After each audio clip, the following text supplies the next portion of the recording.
hoje nós vamos falar de um assunto, claro, não sou nenhum especialista, não sou sexólogo, né? Mas sou um espírita que tem algumas tarefas, e uma delas é estar estudando, que não é diferente de vocês. A gente tem que estar sempre se instruindo, né? E esse é um assunto que, claro, faz parte da nossa vida, e eu acabei me envolvendo nesse assunto, e aqui vocês vão ver o fruto de algum trabalho bastante humilde, mas só uma pequena colaboração para o nosso entendimento desse assunto. É sempre bom a gente lembrar onde que a gente está. A gente está só ainda ali como mundo de provas e expiações, em transição para um mundo de regeneração. Então a gente está ainda no início daquela caminhada ali longa para subir aquela escada. Então, com certeza, nós erramos muito, mas se nós tivermos a consciência de que nós estamos ali ainda, talvez a gente suba essa escada com mais cuidado, para que a gente não caia, né, dela. E para subir escadas, a gente tem que se preparar, né? Imagine subir essa escada, né? O que a gente teria que fazer para subir essa escada? Ela tem 699 degraus. O que a gente teria que fazer? Tem que ter um preparo físico, tem que estar de bem com o corpo, né? Para a gente poder subir essa escada. E aquela escada espiritual é a mesma coisa. A gente tem que estar bem preparado espiritualmente, com a nossa mente. E é isso que a gente está tentando fazer aqui juntos. A gente se instruir e colocar essa instrução no nosso dia a dia, nos transformando. E só como lembrete, o dever do espírita qual é? Ele tem o dever de instruir-se, de integrar-se na cultura do seu tempo. O Espírito da Verdade trouxe-nos um mandamento novo, ao declarar: Espíritas, amai-vos, eis o primeiro ensinamento. Instruí-vos, eis o segundo. Kardec, por sua vez, ensinou-nos que o Espiritismo se relaciona com todas as ciências e que só lhe foi possível aparecer depois que elas se desenvolveram no mundo. Apenas lembrando que o Espiritismo, Kardec codificou a nossa doutrina no Iluminismo, depois daquele tempo negro, escuro da Idade Média, no qual não se poderia questionar os dogmas, né? Ali se acreditava nas coisas tal como se colocavam. O homem não estava preparado ainda para fazer questionamentos, buscar a razão nas coisas. Então foi uma época de muita gente queimada na fogueira que pensava um pouco diferente dos demais. E a gente teve a sorte de ter um Kardec codificando essa doutrina, e ele só pôde realmente codificar essa doutrina porque o ambiente era propício. Porque no Iluminismo a razão já era a filosofia que estava imperando na Europa. E de lá Kardec pôde alcançar o mundo e nos alcançou aqui com a sua doutrina. Essas aqui são as fontes de informações. Quem se interessar pelo assunto e quiser trocar ideias, eu vou deixar meu e-mail, eu passo essa apresentação para vocês. É bastante extensa a bibliografia. Marcelo, oi? Passa para mim, depois a gente coloca no site. Combinado, eu passo para ti. Tá. Bom, para falar de sexualidade, a gente tem que fazer normalmente, todos os grandes autores que veem esse assunto pelo lado espiritual dividem em aspectos físicos e espirituais, para a gente poder entender de uma maneira completa esse assunto. Mas não podemos nos esquecer que a nossa vida espiritual, ela não começa depois que a gente desencarna, não. Nossa vida espiritual é aqui e agora, o nosso espírito está aqui e agora. Então essa divisão entre físico e espiritual, ela é mais didática, porque as duas coisas estão acontecendo juntas. Nós estamos juntos, somos uma unidade. E a parte que mais liga essas duas, digamos, entidades ou partes do nosso ser, é a mente.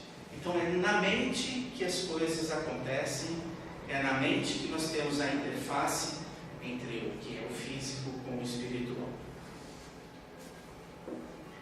E a gente, falando de sexualidade, não vai poder esquecer dessas questões históricas que estão incrustadas na nossa mente, na nossa cultura. De alguma forma nós já tivemos vergonha de determinadas coisas, achando que era pecado, ou porque alguém nos falou que era pecado. Essa palavra, ela continua na sociedade, muito forte em determinadas religiões, talvez um pouco mais fraca nos espíritas, mas esse conceito do pecado ainda persiste. E por que ele persiste? Porque nós encaramos a sexualidade, como outros assuntos também, como tabus. E o que é um tabu? É aquele assunto que você não questiona, que você não procura a verdade, não procura a razão daquilo. É o desconhecimento. Então, isso que nós estamos fazendo aqui agora, vamos bater papo aqui, vamos trocar informações, a gente está tentando sair desse ciclo do tabu, do pecado, encarando a sexualidade de uma maneira natural, tal como ela é. Então, nos aspectos físicos, quando se fala de sexualidade, a gente tem que entrar um pouquinho na química do cérebro, né? A dopamina é um neurotransmissor, é chamado o neurotransmissor do prazer. Alguns a apelidaram como uma droga natural, porque ela faz parte do chamado mecanismo de recompensa, que eu vou falar um pouquinho mais sobre ele aqui. Mas esse mecanismo, olha o que é importante desse mecanismo. Ele acessa profundamente a parte primitiva do cérebro, que é aquela parte que cuida da nossa coisa mais primordial, o mais básico que a gente tem, que é alimentação, proteção, procriação, distribuição de material genético. Se ele está na parte instintiva, ele mexe com o nosso instinto. E o que é instinto? Segundo Kardec, o instinto é a força oculta que solicita os seres orgânicos a atos espontâneos e involuntários, tendo em vista a conservação deles. Nos atos instintivos não há reflexão, nem combinação, nem premeditação. Então, olha o desafio que a gente tem. A sexualidade e a doutrina nos convida a olhar com a razão, saber o porquê das coisas. Só que a sexualidade mexe com o cérebro numa área que está muito ligada ao instinto. Então, olha, por isso que a sexualidade é um grande desafio para a humanidade. Por isso que muita gente se perde no sexo. Porque ele é extremamente poderoso, porque ele mexe desde a nossa parte racional com aquelas partes mais ocultas, intracerebrais nossas, que estão lá na base da nossa vida.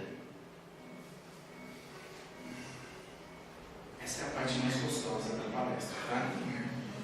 Então, o que é esse mecanismo de recompensa que às vezes pode nos pregar peças nessa busca de ter um equilíbrio sexual? Bom, ele começa com um estímulo, né? A gente vê o chocolate, e para quem gosta de chocolate, que eu acredito que já deva ser a maioria aqui, né? Ele dá um estímulo, dá vontade de comer chocolate. Pode ser uma imagem, pode ser o cheiro de chocolate, né? A gente entra numa padaria, aquele cheiro de pão é convidativo para a gente comer o pão, né? Então já é o primeiro estímulo que a gente tem. O cérebro já está ligado. Alguma coisa me despertou. Aí vem o desejo. Eu vi aquele chocolate e me deu o desejo de comer o chocolate. Eu vou e como chocolate. Quando eu estou comendo chocolate, aquilo que era um estímulo virou um desejo, eu comi, me deu prazer, me deu satisfação. Né? Esse é o ciclo da recompensa. Porque, na verdade, o chocolate está compensando alguma coisa em nós. Quando é simplesmente a vontade de comer o chocolate, ok, eu como o chocolate, acabou o ciclo. Mas às vezes não é bem assim. Às vezes a gente começa a comer chocolate e sem perceber a gente começa a viciar no chocolate. E por que isso? Porque o chocolate dá prazer. Ele estimula uma área do cérebro que produz a tal da dopamina, e essa dopamina nos dá prazer. E se eu começo a querer cada vez mais prazer, gostei dessa experiência de comer chocolate, vou querer mais e mais, a gente vai ficar viciado em chocolate. Aí começam a vir os efeitos colaterais comer muito chocolate? É gordura, é colesterol, é etc, etc, né? Diabetes, enfim. Então, talvez não seja um mecanismo 100% bom. Ele é 100% bom, ele é natural. Se ele é natural, o divino veio para nós assim. O que não é bom é como nós utilizamos esse ciclo. Isso vale, gente, para drogas, seja elas lícitas ou ilícitas, drogas químicas ou não. Vale para o sexo. Vale para o sexo. E a gente vai ver como é que isso acontece quando a gente coloca esse mecanismo, olha esse mecanismo com o sexo. Como é que é o ato sexual e prazer? O chocolate é comer. A questão do sexo é um ato sexual. A ciência divide o sexo em dois. Um é o sexo total, que você tem o orgasmo físico, e o prazer, chamado prazer sexual, que ele é muito mais completo. E no sexo parcial, você não tem tudo isso, você tem apenas o orgasmo. Então, no sexo total, você tem os estímulos físicos, que é 50% da estimulação, e você tem os estímulos emocionais, que são os outros 50%. Quando você tem o sexo parcial, o sexo sem emoção, você só vai ficar com os 50% da estimulação. Ela vai passar a ser o 100% da sua relação sexual. E isso é importante, isso tem uma consequência tanto física como espiritual para a gente, como a gente vai ver. Aqui é um estudo que eu aprendi com a Anete Guimarães no seminário dela de sexualidade, uma espírita também. Quem quiser mais informações, a fonte está ali. Mas ela trouxe a seguinte informação: imagine que durante o ato sexual, quando ele começa, ele passa por algumas fases. Excitação, chamada platô, e lá no orgasmo. Quando vai acontecendo isso, todos os nossos indicadores metabólicos, eles vão se alterando. Por exemplo, a batida de coração. Você começa o ato, antes de começar a sua frequência cardíaca era X, começou o ato, a frequência cardíaca começa a aumentar. Como começa também intensificar todas as outras atividades metabólicas nossas. E vai até no ápice que nós chamamos de orgasmo. Quando chega ali, é o máximo do batimento cardíaco, é o máximo do metabolismo que acontece ali. O que acontece depois? Volta ao normal. Volta ao normal. Terminou a relação, terminou todo o antes do orgasmo, volta ao normal. Em 100% das vezes, não. Só volta ao normal, isso é a ciência que colocou, só volta ao normal quando o sexo é total, que é estímulos emocionais e físicos, quando tem amor. Quando não tem amor, o sexo é parcial, ele é físico, ele volta dessa maneira. Ele volta mais lento e olhem ali no finalzinho, ele não chega ali no zero. Fica um pouquinho ali que se chama tensão sexual. Olha que ciclo vicioso isso. Você vai e faz sexo fisicamente, sem amor. Você tem a sua satisfação, mas ela não é plena, ela não é completa. Você vai ficar ainda com um restinho ali de tensão sexual. E isso vai ficar na sua vida, vai ficar no seu dia a dia. Por isso que as pessoas, quando começam a se viciar em sexo, elas se viciam o sexo dessa maneira, quando ele é parcial, sem amor. Porque sempre vai ficando aquela tensão residual, e aquela tensão residual que faz com que o indivíduo se ligue em tudo que é sexo. Por que o marketing usa tanta imagem sensuais para tentar vender produtos para nós? Tudo quanto é produto agora tem uma mulher bonita, com pouca roupa, né? Pode ser desde cerveja até pneu de carro. Por quê? Porque grande parte da população não está tendo sexo total. E não tendo sexo total, ela fica com esse resíduo de tensão sexual, fica muito ligado. Então, qualquer estímulo que venha da parte sexual, acorda essa pessoa. E se ela acorda e você acordou e coloca um produto na frente dela, a tendência que ela compre esse produto fica maior. Porque ela começa a relacionar os estímulos com a busca da satisfação com aquele produto e começa a virar uma bagunça na cabeça. E os neurocientistas que suportam os marqueteiros sabem disso. Não é à toa que tem tanta sensualidade, principalmente aqui na nossa sociedade. Outra coisa que fisicamente a gente tem que prestar muita atenção para que a gente tenha felicidade na nossa relação sexual, a gente tem que saber as diferenças entre homem e mulher, que parecem óbvias, né? Mas elas são óbvias quando a gente fala, a gente é homem, pô, eu sei como é que é o meu corpo. Mas será que a gente sabe exatamente como é o corpo da mulher? Será que a gente sabe exatamente como é que ele reage aos estímulos? Às vezes, não. E tem algumas coisas. A própria mulher conhece menos o corpo dela. Não é um comentário machista, é um comentário científico. Por quê?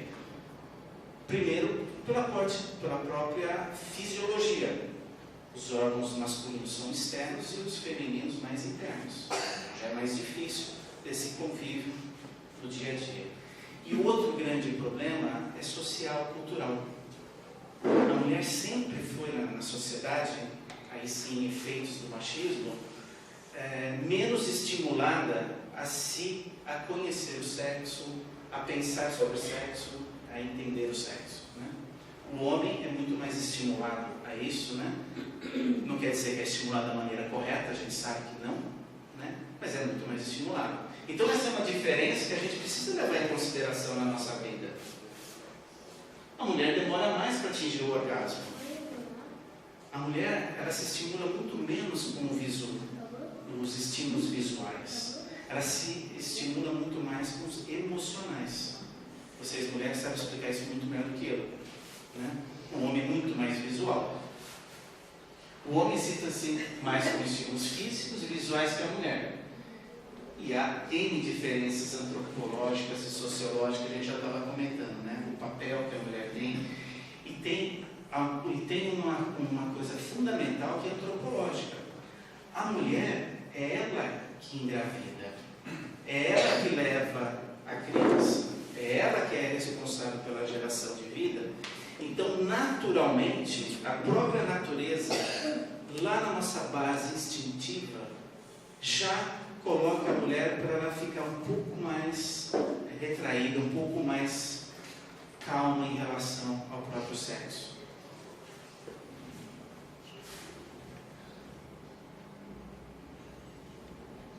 Adultério e prostituição. Marcelo citou, né, a passagem de Jesus, né?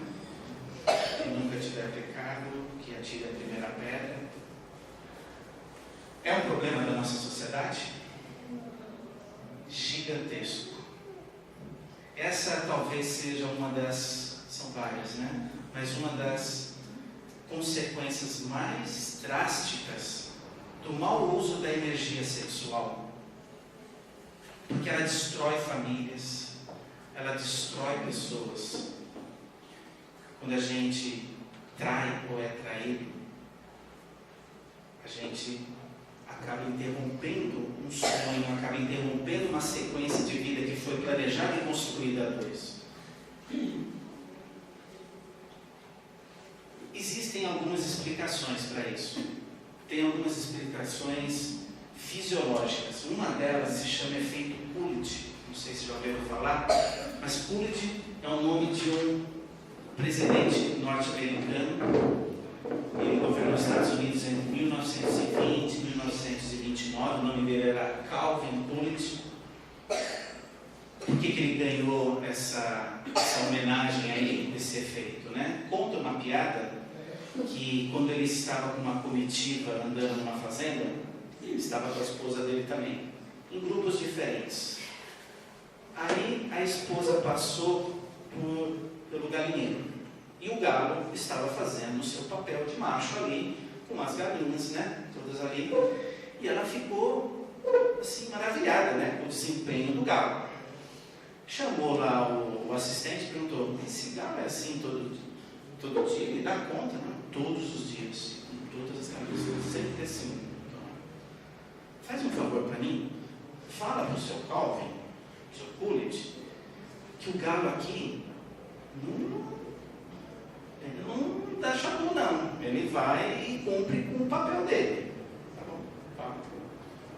Passaram lá um tempo, esse assistente foi lá e falou para o seu Calvin, né? Seu Calvin, a esposa do senhor pediu para falar que o galo lá ele não falha, não. Ele vai e faz o trabalho, né?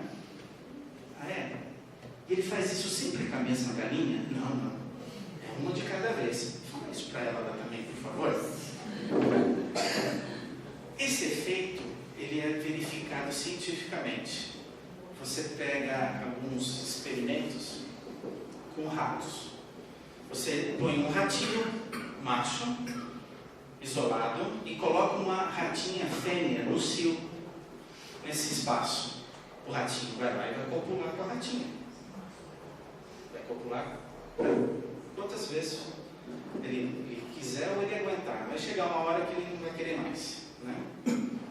Se você tirar essa ratinha e colocar uma nova ratinha também no cio, a energia dele volta de novo, até acalmar. Tira essa ratinha, põe outra, começa de novo. E ele vai assim até morrer. Portanto, se relacionarem, né? O que isso traz para a gente? Alguma lembrança, alguma coisa semelhante que acontece conosco? Será que o adultério, quando a gente o comete, ele não é um espelho desse instinto animal, essa coisa de ratinho? Isso vale para ratinhas também, tá? Também se verificou a mesma coisa, em grau um pouco menor, mas também com as ratinhas.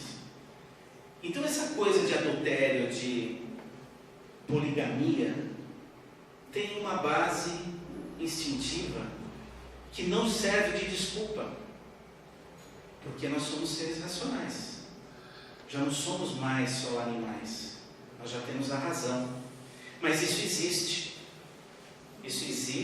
e a gente está sujeito a isso. Então, se a gente não tem a consciência de que a gente é também animal ainda, e não saber lidar com isso, a gente se perde aqui.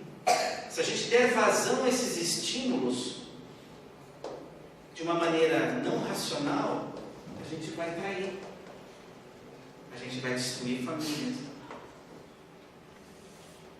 E as redes sociais hoje ganham dinheiro com isso, facilitando isso, né? Você tem serviços estrangeiros que oferecem recursos propícios a quem busca uma relação extraconjugal. Estão aportando aqui no Brasil. É exclusivo para quem é casado, não é para os solteiros. Você tem aí a Ashley Madison, Hotel Second Love. No mundo, olha, só a Ashley Madison lá, 200 milhões de usuários. Second Love, 200 mil. E eu do meio 1,6 milhões. No Brasil, a Ashley já tem 500 mil inscritos lá.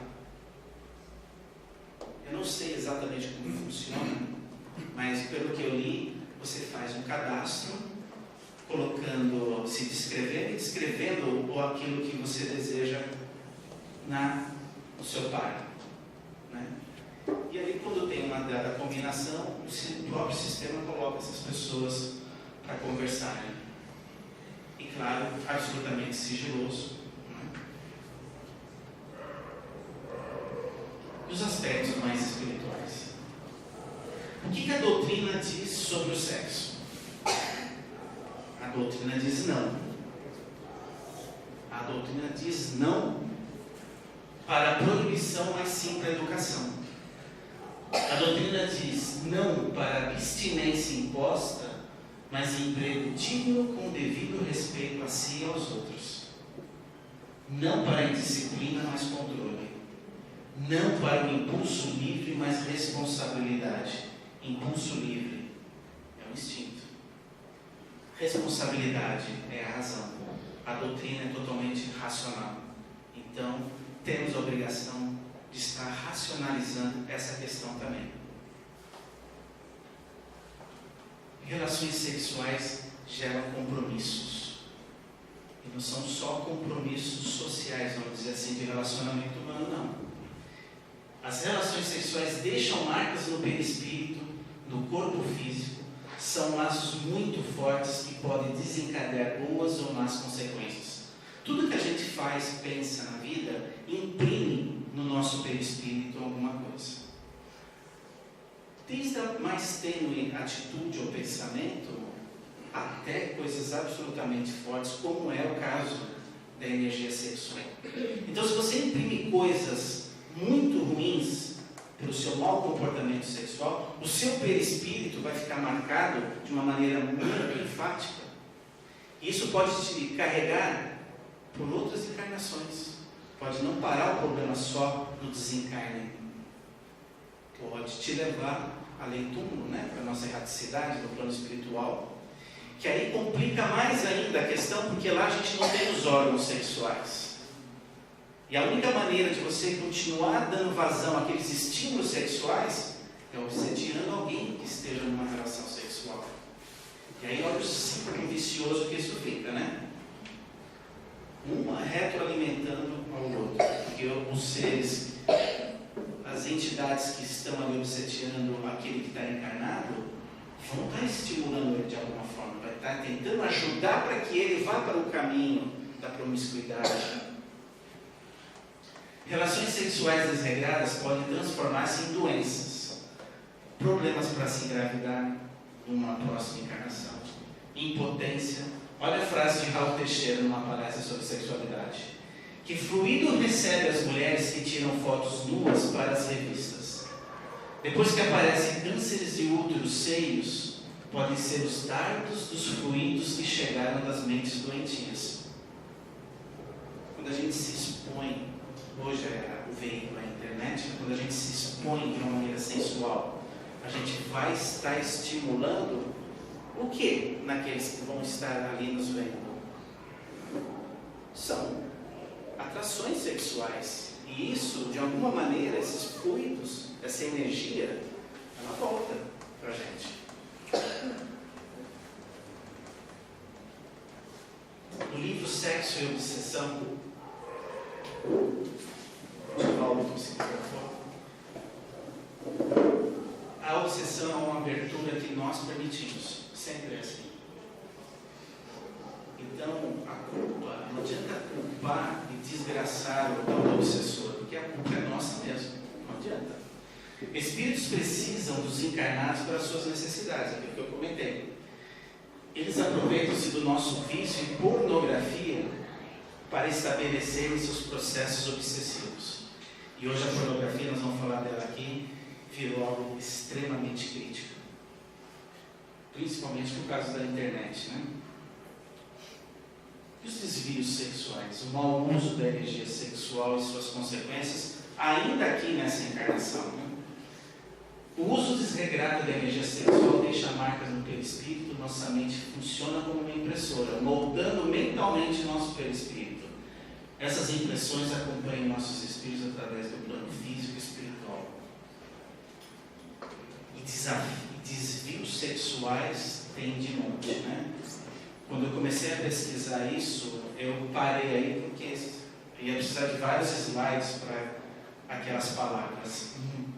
Confesso a vocês que a maioria não sabia o que era. E quando eu fui estudar o que era, precisa ter estômago, É impressionante como nós ainda estamos muito atrasados em termos evolutivos, É de se envergonhar que a gente esteja aqui, às vezes, lidando com determinadas coisas, Mas é um alerta para nós. E se a gente já está achando que isso é errado, talvez já seja um primeiro passo para a gente estar melhorando. Então tem filias para tudo quanto é lado aí. A erotização precoce. Cerca de 1,1 milhão de adolescentes engravidam por ano no Brasil. Adolescentes. Ainda não se formaram na escola, formaram como pessoas, como cidadãos, e já vão ser mães. Isso se não for pela via do aborto, né? É um caos social.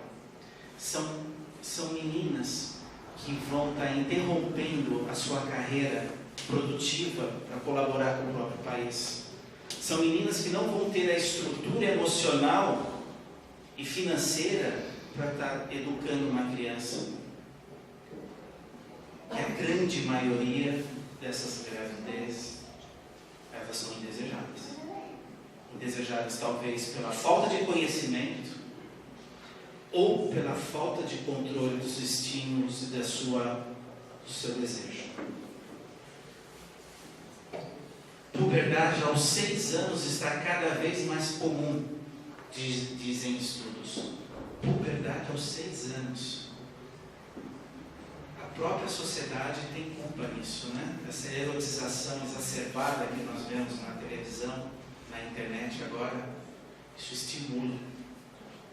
E quando a puberdade é antecipada, a vida fértil da mulher é maior, se estende.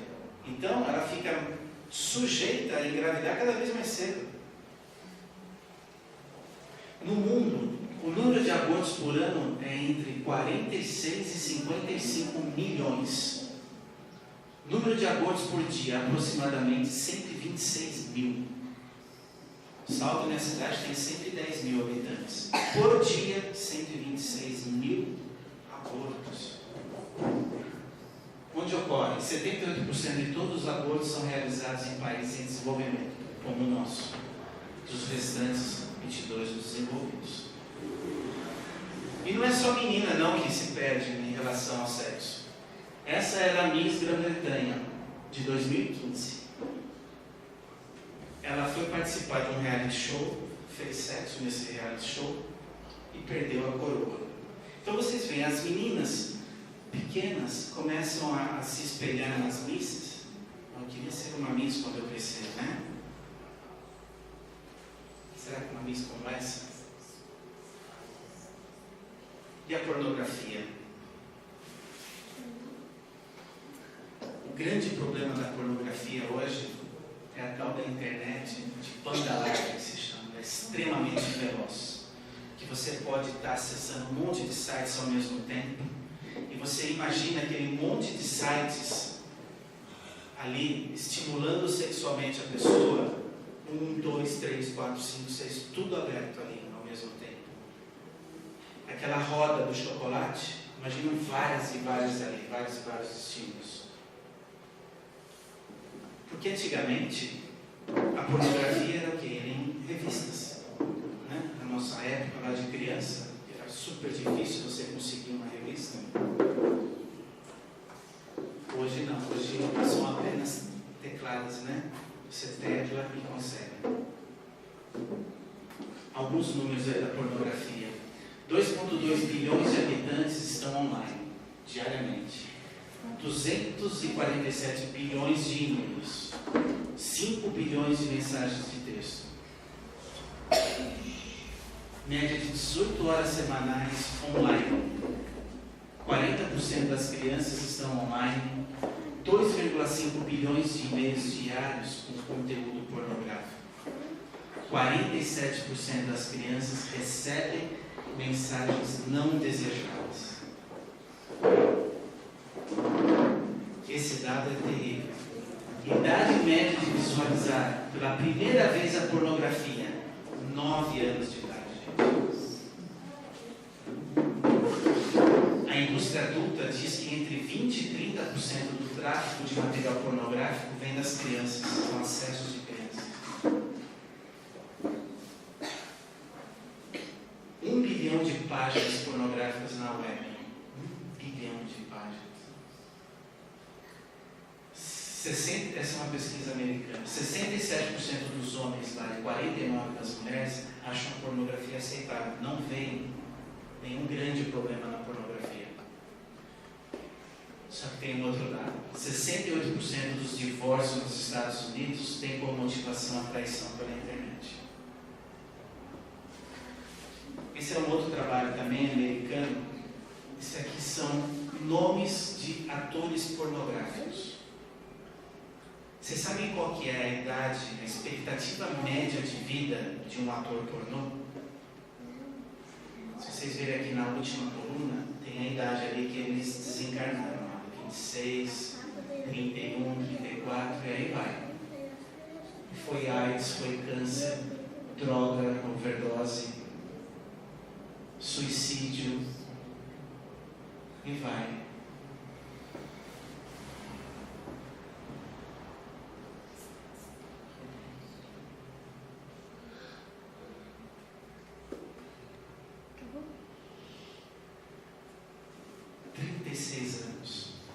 Esse foi um estudo feito entre os anos 80 e 90 por todos os atores americanos.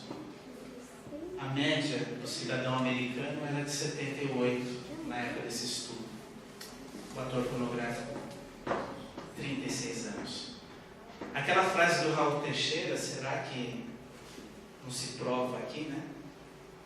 Vocês imaginam se uma nudez já provoca todos aqueles fluidos, imaginem uma cena pornográfica, né? Como que não deve atrair de energias, de fluidos? O homossexualismo é um capítulo que a gente precisa passar, porque eu acho que ainda existe muita desinformação em relação a isso. Primeiro ponto, não é considerado doença pela OMS. Salvo casos raros de homossexualidade chamada distônica, que necessitam de tratamento até cirurgia de mudança de sexo. É aquela criança que nasceu no corpo masculino, mas desde criancinha se comporta e pensa que é uma menininha. É só nesse caso que ela é objeto de tratamento médico. Homossexualismo não é doença, como se acreditava há muito tempo, né? Uma pesquisa de 99, feita pelo pesquisador Lucy Bedinil, mostra que o comportamento homossexual já foi observado em cerca de 1.500 espécies animais, variando de primatas a vermes intestinais, e é bem documentado em 500 delas. Claro, incluindo os humanos, né?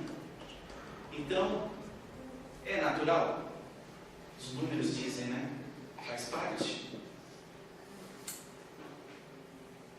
E a homofobia, que a gente acaba vendo capítulos tristes, né? Principalmente em cidades grandes aqui como São Paulo, né?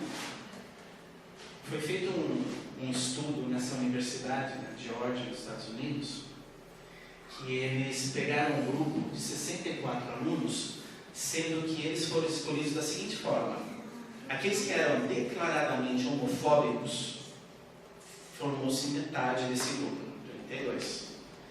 E outros que declaradamente eram irrelevantes, não eram homofóbicos, não eram indiferentes para isso, não era nenhum grande problema para eles, submeteram esses 64 alunos dessa universidade a um estímulo visual de um filme pornográfico homossexual.